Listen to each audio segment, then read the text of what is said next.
What do you think of being part of the development of the greatest court of the internet of the future? I'm honored to be a part of this, to continue to be a part of this. There are lots of great research problems. As someone, like fundamentally, I come from being a mathematician background, and there's been like tons of fun research over the years.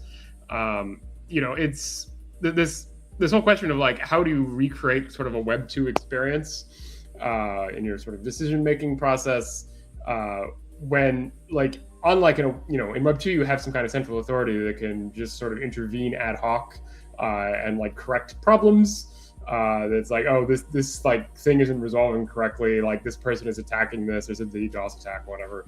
It can just fix all those things like ad hoc. Here, how do you design robust systems that have all that built in advance? The bar is much higher. So the math that goes into proving things like that is fun. Also, I mean, as I always say, it's not for what we do. It's also not only making a good smart contract so they're not hacked, but also having all this be like perceived as legitimate by users who, I mean, will need to use this for resolving cases, resolving disputes. So it's like it's tricky, right? I mean, all of the variables you have to consider. Yeah, totally. Well, tell us a bit about updates from your side. Yeah, so I mean, now I'm continuing to think about different kinds of research topics that will go into future dispute kits.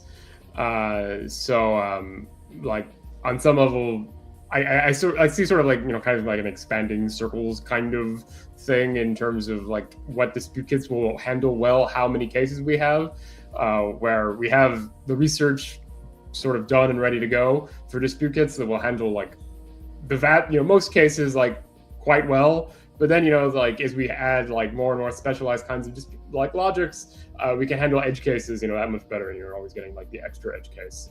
And particularly the thing that I'm thinking about like right now is how do you handle cases where you have kind of clone options, so that like you might have non-binary disputes.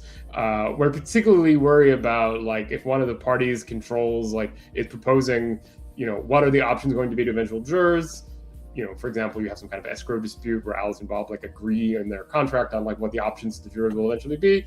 How do you avoid the selection of options from having too much of a role in the results?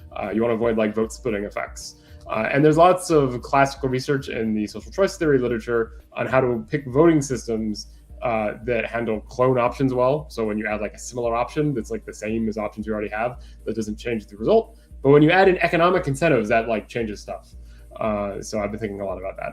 And now this will, handle like those extra sort of like edge cases where, you worry about like, like is the selection of outcomes going to like influence how people vote? You can be that much more secure and not having to worry about that. So we could say, William, that at the moment, I mean, what we have developed for V2 covers, I mean, like 90% of the requirements from different use cases for dispute resolution.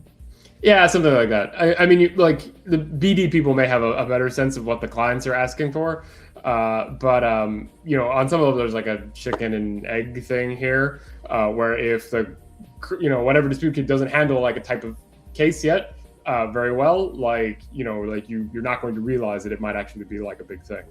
But yeah, like the vast majority, like most cases in the the real world, I'd say either binary or have numeric options. And we have, the current system handles binary options quite well. Numeric options, we have just, research ready to go. And then on these sort of like non-binary discrete choices, like if I have someone who's been abusive on social media, like, do I give them a warning, a ban? It's like, these are kind of discrete options. It doesn't really make sense to attach like, you can't necessarily say like this option is like, like 2 times as severe as this option. So in some sense, it's like, it's not just like a number question. It's non-binary. you get into these like other social choice theory problems, and already we have like good research ready to go for most of those too. But as you really get into the weeds, like you can always be a little better. Well, that's amazing. Jean, do you have any question for William? No comment. No, I think this is it. Yeah, I have one question. Do you think it will be necessary to write a second yellow paper after we finished what was written on the first one? Maybe. I mean, like we could certainly add stuff. Like a lot of stuff in the yellow paper.